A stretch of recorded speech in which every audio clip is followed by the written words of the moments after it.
got Paolo of Tether, who's going to present on Holepunches and Pears. So, Paolo, welcome to the stage, man. That's it. All right, so this is one of my preferred talks. It is about Keets that look like Torgots in a way, Pears, and Holepunches. So we will go through, a vision on how internet is today and how internet actually should be. So I want to start with a concept that could be familiar to some of you, or many of you, is that the fact that internet is broken. Internet is broken means that the original idea of internet was, let's build a network where people can find information freely and easily on internet, on this network. People can access to knowledge.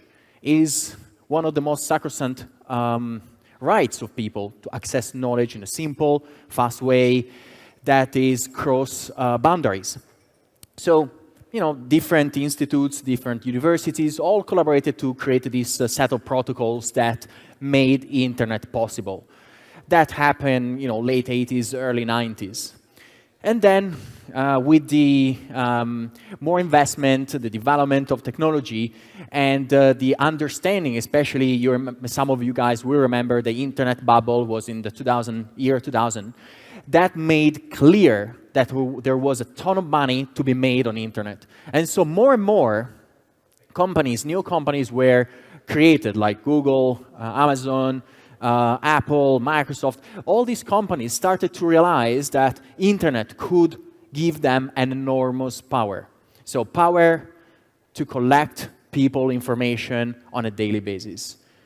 Centralization of power. So right now, 70% of the entire internet servers, so all the servers are like all the internet websites are hosted on servers. All these servers, 70% of these servers are actually hosted on AWS, Google Cloud, or Microsoft Azure. So that is enormous concentration. So you can see that eventually, if these companies might not like certain content of a certain website, they might decide to take it down. Right? It happened in the past that, for example, AWS offboarded few companies that they didn't like just because they didn't like the content they were providing. And so it can become an enormous hub for censorship. Privacy erosion. We live in a world where every day we message, every day we produce content, we share it in social media and so on and so forth, and we are giving up one of our most important rights, that is the right to privacy. And many are doing it surely in a they understand what they are doing, right? They are giving up this right in a conscious way, but many others, the ones that maybe are less techy, they don't understand exactly the mechanics that are behind, sending a message on WhatsApp or sending a tweet or writing on Facebook. So there are a lot of intricacies, and there are huge term of services documents that in the end, all they say, the information is not yours anymore. The information that sits on our server, on the servers that are belonging to the big tech companies, is theirs. Algorithm bias is another big problem, right? So you search something or you say something you're in your house, and suddenly, after the next time you go online, you see a product in an advertisement that suggests the product that you were just discussing about, or you were searching about, or chatting about with one of your friends, right? Surely you can argue, well, Google has so much information, can pull all this information together, and can advise me what is the best product for my needs. But yes, surely it can be seen in that way, but what do you know that is the best? How you know that is the best product for you? Maybe is the product that is paying more for advertisement is not necessarily the best product on the market.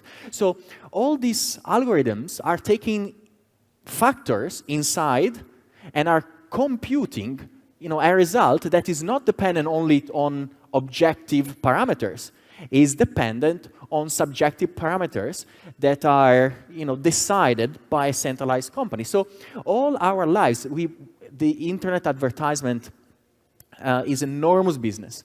And every single moment of our lives, we're seeing online ads. And they have enormous influence on our lives, on our decisions, much more than any of us realized.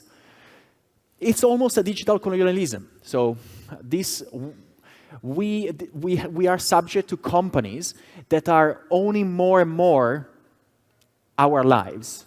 So our lives are shared with big tech companies just because they offer a service to us. That is a nice commodity, right? So we like to write we like to write messages constantly. We like to make sure that the applications that we use work, and they're cheap, or they don't even cost anything to us. How cool is that, right? So you can use every day an application that doesn't have any cost.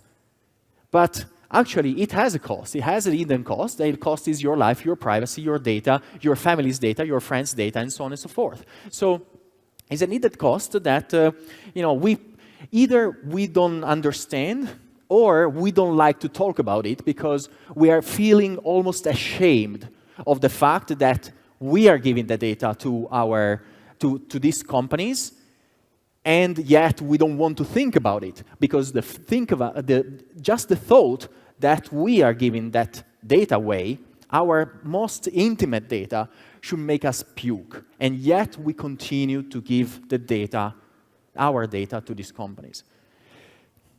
This can lead to security vulnerabilities. All this information can be hacked, stays on centralized servers, so that happens all the time. Data harvesting capitalism. This data, so just to give you an example, Telegram has around 700 million active users per month. Is a lot. And is basically 1/10 of the world population. And their cost of infrastructure means that their servers, their internet lines, everything that they have, cost around $600 million per year. So it means that pretty much is 90 cents per user per year. And if you think about it, it's not even that much. So imagine how much you write on Telegram, how many photos you post, how many videos you upload, and how much, it's part of your day-to-day lives. And yet, it only costs 90 cents. But 90 cents multiplied by 700 million active users is a lot of money. So how do you think that companies that have these enormous bills at the end of the year can afford to pay these servers? Of course they have to make money because $600 million are a lot.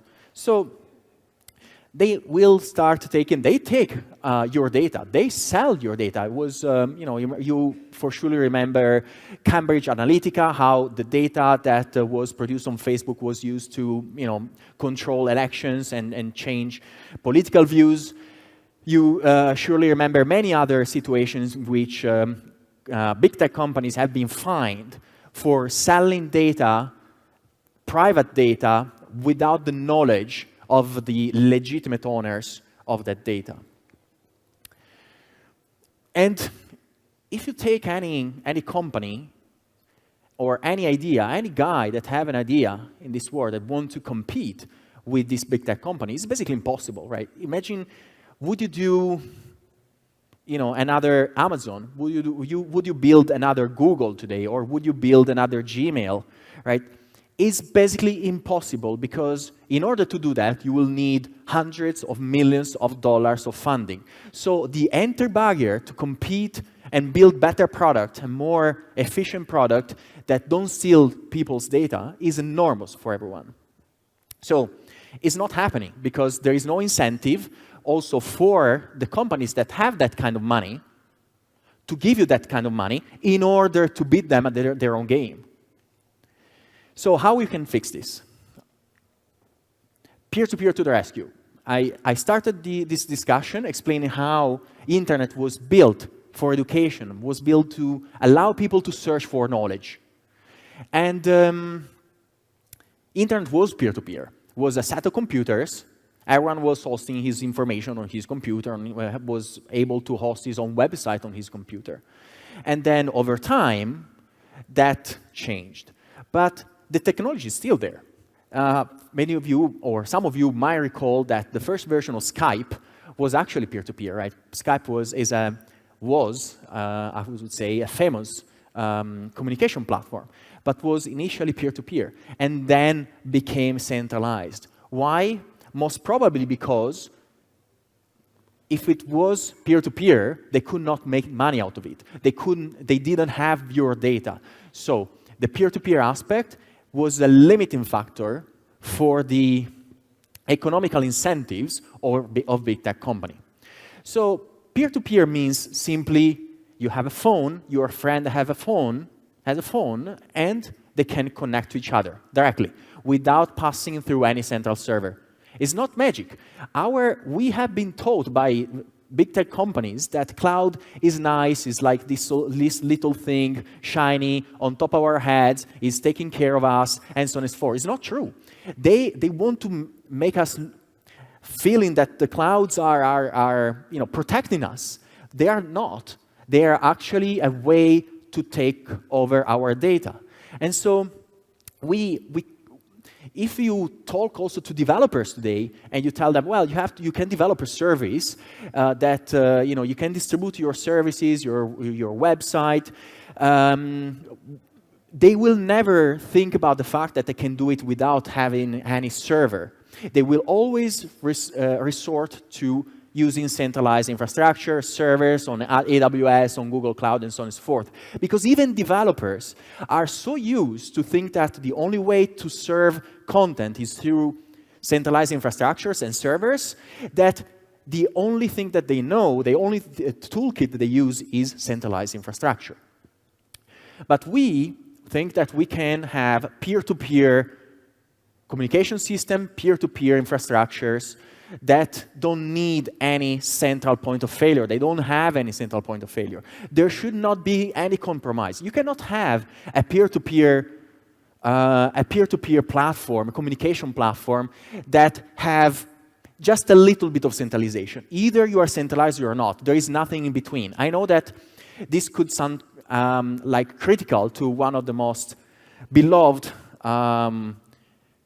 communication protocols for Bitcoiners. I will not name which one, but you have to understand that either you are centralized, either you have some sort of level of centralization or centralizations, or you don't. So, if you have some relays and everyone starts using the same relays, that is centralization. You can call it in any way you want.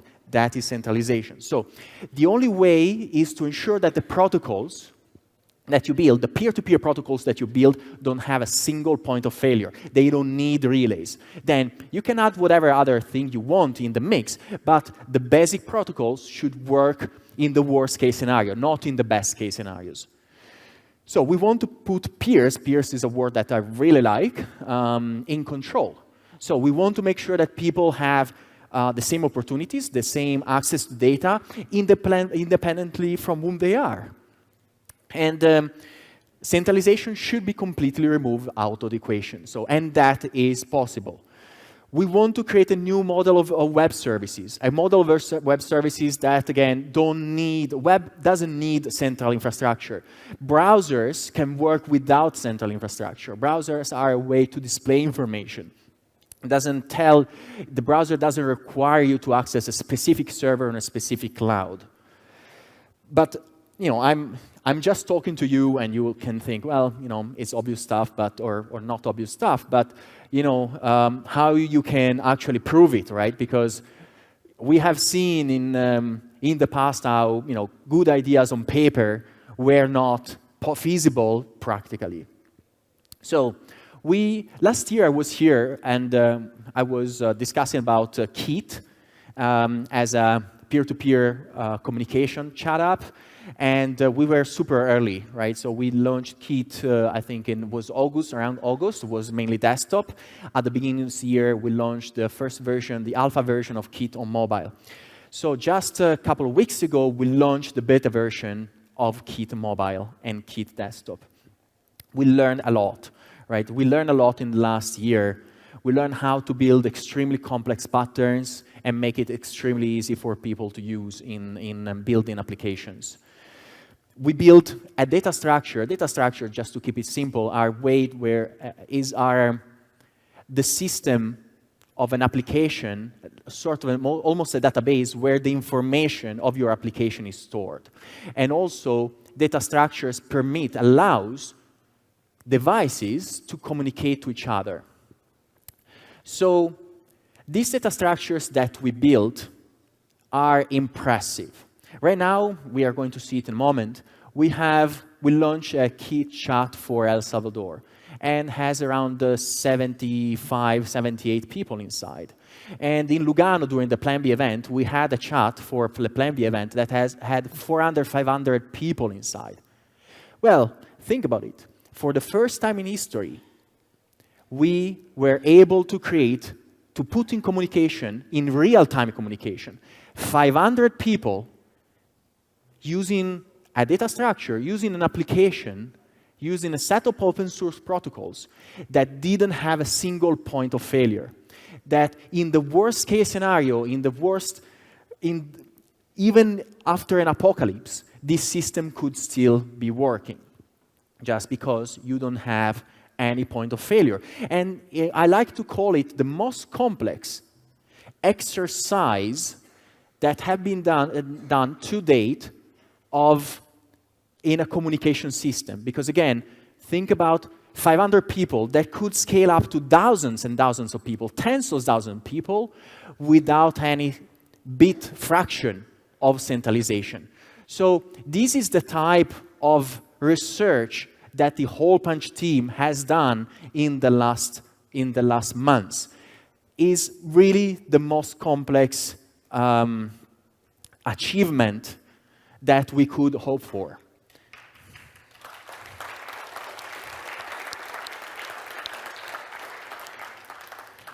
Hopefully, we can demonstrate after these days. What I would like to demonstrate is how this can work, not with 500, but with 50,000 people. Also, Kit Mobile has now calls. It's still beta, but works fairly well. Again, you are in a situation where you can make voice calls with your friends, fully encrypted, fully peer-to-peer, without passing through any central server, using open source protocols that are built by the Holepunch team, and they are publicly available for everyone to verify them. Don't trust verify also applies to communication. Another important part, right? So just to make you understand the complexity of the exercise that we had to go through. Peer-to-peer means that, again, you don't have any central server. So imagine that I have a phone and one of you guys have a phone. We are in the same chat together. So you are offline, I'm online, and I want to send you a message. I send a message, you compose a message, and click send. Then I go offline. You come online, I'm offline, so how you get my message, right? So that is the most difficult part of a peer-to-peer system. If you don't have any centralization, if you don't have any central servers, how you solve that, right? Because there's no magic, right? It's physics. So if one is online, the other one is offline, message is not yet delivered. Now, how we solve this problem? Because, of course, peer-to-peer cannot be successful without a good user experience. So the solution of other open source protocols that have been built and become popular in the last months is using relays, right?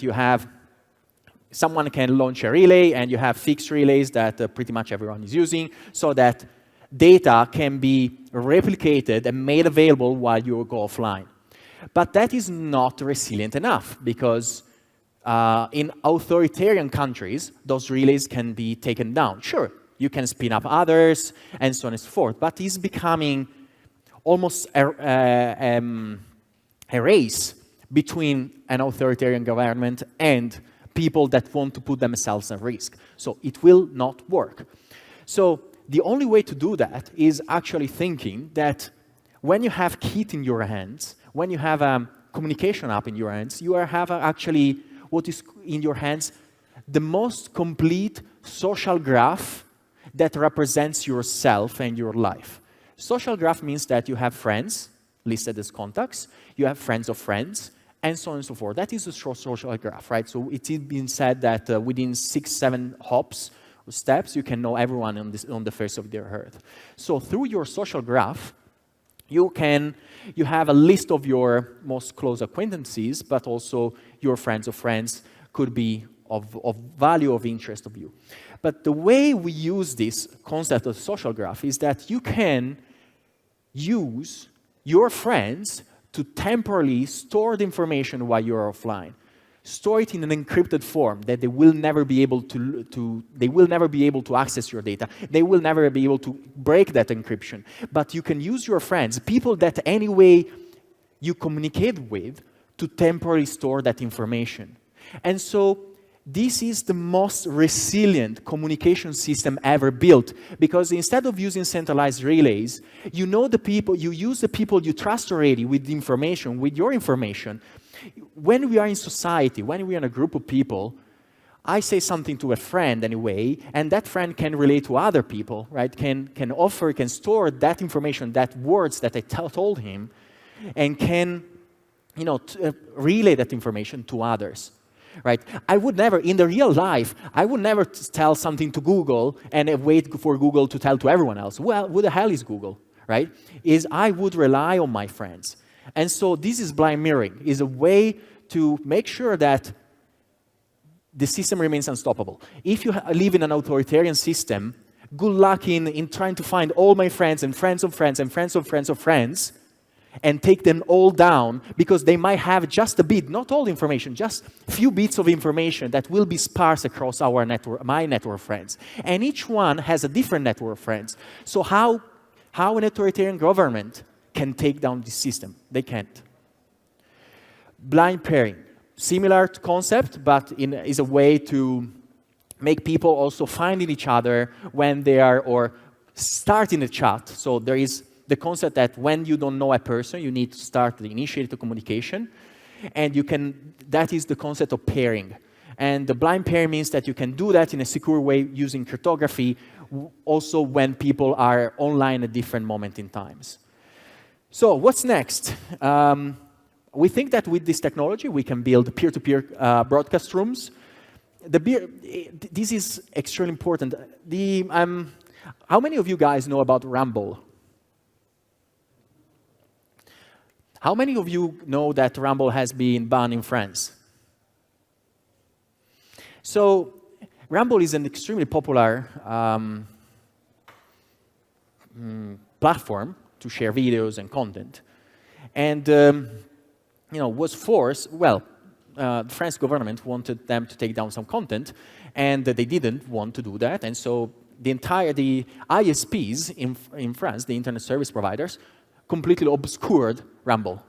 So, that can happen tomorrow to any other platform if they don't abide to the requirements of and the censorship requirements of a government. And that is not good. That is not what a free country should aim for. So now, we think, how many of you guys know BitTorrent? All right, so many of you guys know BitTorrent, right? So think about how BitTorrent built the most unstoppable file-sharing network ever built. So the other important aspect is that Keets is using the same BitTorrent technologies and the protocols, of course, improved vastly by the Holepunches team to make real-time communications. So we thought, what if we take a similar approach to BitTorrent, we merge it with Keets, and we allow people from their phone to distribute content that can be shared in real time to billions of people. So with BitTorrent, the people that remember it, you remember that even if you had a good movie that everyone wanted, you would start sharing with few people, and those people would share with other people, and so on and so forth. And the movie was split in chunks, and so these chunks were replicated across an enormous network of people that wanted the same content. So imagine if you can live stream from your phone, and in real time, maybe with 1 second delay or 2 second delay, anyway, the entire world can see it without any centralized infrastructure. Now people go on Twitter, they will go on YouTube to do live streams and so on. In the future, but people do that only because there is no other way. But in the future, we will have peer-to-peer broadcast rooms in Keet.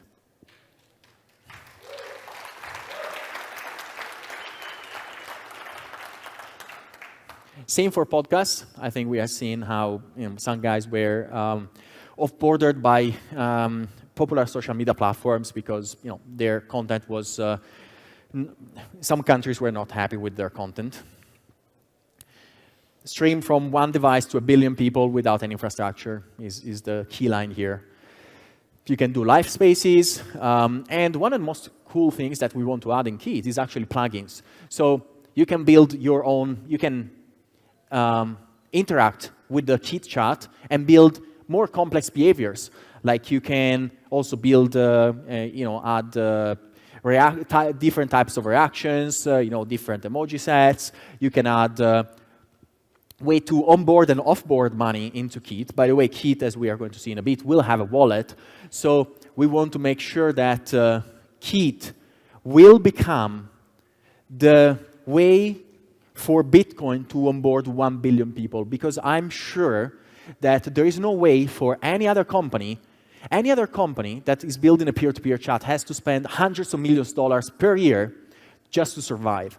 With Keet, if we have 1 billion users, 2 billion users, 3 billion users, we have zero cost of infrastructure. So we can scale much more, is more private, is more unstoppable. I was in Dubai and I couldn't make a Telegram or a WhatsApp video call or audio call to people in Europe. Keet was working. So that's it, right? So it's the fact that it just works. Of course, it's beta, right? So we'll take a few months of polishing and so on and so forth. But try it. Works already. And you have already 78 members, peers, in the El Salvador Keet chat. So with plugins, we want to create an ecosystem of people that can build and build on top of Keet and leverage the social graph. The social graph is what I explained before, right? Your friends and friends of friends and friends of friends network. So imagine how powerful any social interaction can become if you give the opportunity to build on an open standard, an open platform, unstoppable platform like Keet.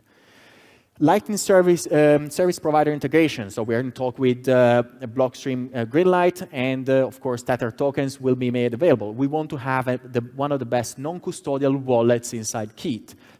So again, with this, is almost a Trojan horse to bring 1 billion people into Bitcoin. And I want to make you, I want to make you think about one of the biggest problems that I see I feel when I think about countries.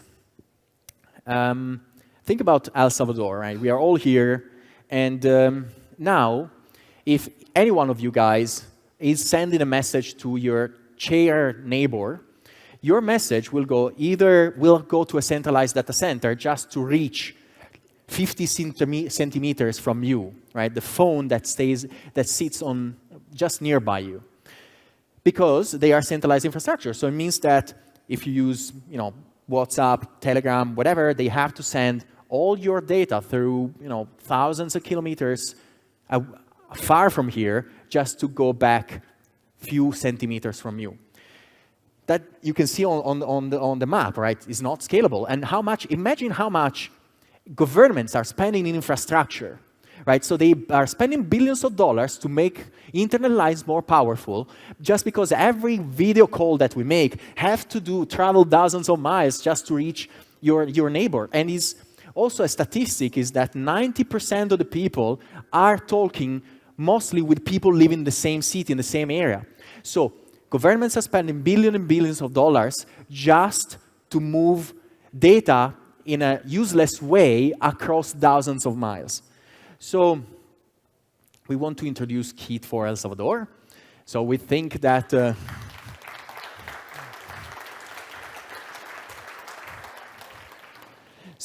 was an easy mock-up. So the way it would work with Keet is that all the people in El Salvador that are talking to people in El Salvador will have their data staying in El Salvador. The issue is, if you remember in the previous example, imagine, God forbid that a country gets in a dispute with another country, with a foreign country. And imagine that this foreign country is the country where the data center, one of the data centers that used by the big tech companies, is located into, right? So imagine that El Salvador has a spot with Brazil or Mexico, right? In that case, Brazil or Mexico could have an access to enormous power, because all the data that we produce daily through social media and so on and so forth is the most intimate data of a person, of a population, an entire population. So it means that leveraging on that data can be weaponized against an entire country.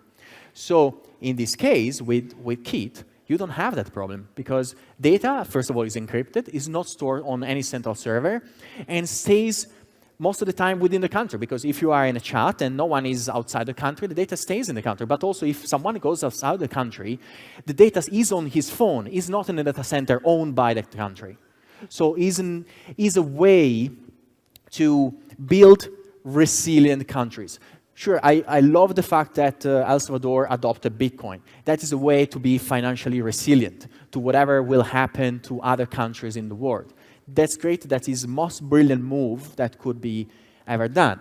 Nevertheless, that might not be sufficient. You want also to be able to be fully sovereign, also having control over your own communications. So we think that with putting together Bitcoin,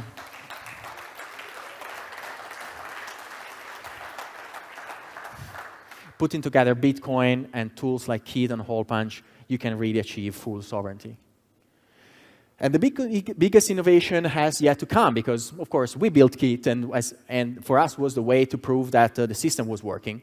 But how we can empower other people to do the same, right? Now that we proved the concept, how we can empower others.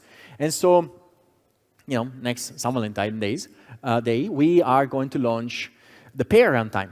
So the Pair runtime is a piece of software for the developers. Is similar to Node.js, but is a small, not operating system, but just a runtime, a way to execute files, let's say, for the not less technical people, that allow everyone to build and access directly to the primitives for peer-to-peer. So you can build with the Pair runtime, instead of building centralized services, you can build any decentralized peer-to-peer service. And sorry, someone is calling me. Yeah, no, so I'm shutting down because you should have used Keet. So the peer-to-peer runtime will empower thousands and thousands of people and developers to build the craziest of the different web services. Again, without any cost, apart, of course, their time. We expect thousands of peer-to-peer web services to emerge, all running an open source interoperable peer-to-peer live data protocol, because the beauty of it is that now, anyone that is building his own service have different APIs, different protocols, and so on and so forth.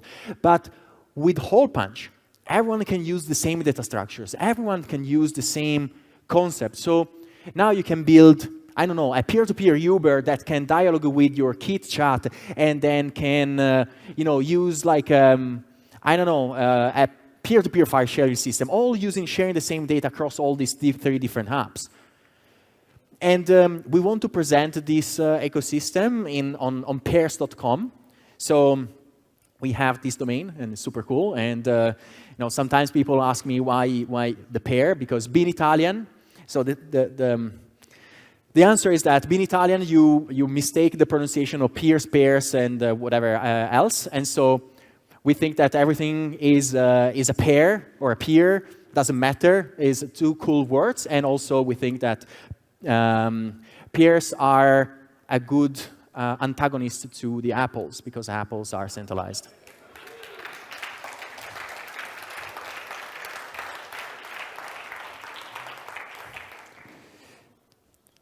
Imagine an army of developers a horde of developers that are built from their home, from their laptop, can build these peer-to-peer services that don't need VCs.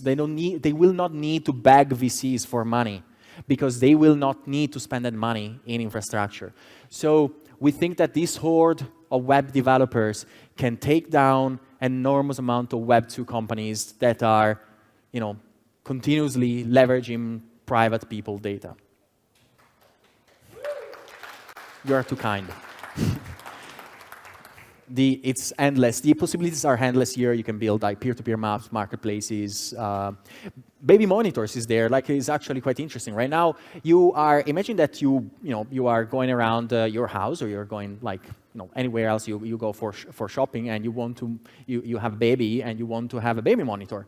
So usually, how it works that you want an app, of course, on your phone, and you want to monitor your baby. But that app is using a centralized server. Right, so is the data, the very data of your most intimate, and private images is going through a centralized service. Instead, with technology like Keets and Holepunch, you can build something that goes directly from the room of your baby to your phone. So this is the level. This is why we are doing this, right? So this is one of the many examples why we are doing this. You can download Keets here, so it will open the store, or you can just search Keets on your app store, and then you can join the Keets for El Salvador room, peer-to-peer room, from your phone now. Thank you very much. All right.